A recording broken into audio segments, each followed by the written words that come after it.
जय गुरुदेव. आज आपण बोलणार आहोत एकादशी तिथी याबाबत आणि एकादशी तिथीवर जन्माला आलेल्या व्यक्तींसाठी पुष्पौषधी कोणती याबाबत. तर एकादशी तिथी जी आहे ती आध्यात्मिकता, किंचितचा शांत स्वभाव आणि सोबत उग्रपणा सुद्धा असतो.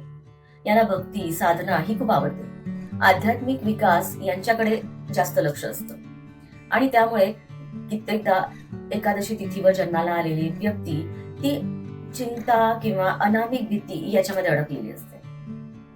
तर एकादशी तिथीला जन्माला आलेली व्यक्ती यांच्यासाठी उपयुक्त अशी बॅचलर औषधी कोणती? तर त्यातील पहिलं जे नाव आहे ते मिमुलस.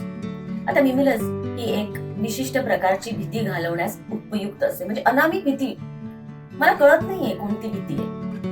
मग भीतीचे वेगवेगळे प्रकार आहेत. त्यातली अनामिक भीती जी आहे ती घालवण्यासाठी मिमुलस नावाची बॅचलर औषधी उत्तमरित्या काम करते. आता या भीतीमध्ये काहींना जी भीती असते ती अपयशाची असते, भविष्याची भीती असते, उंचावरून पडण्याची भीती असते.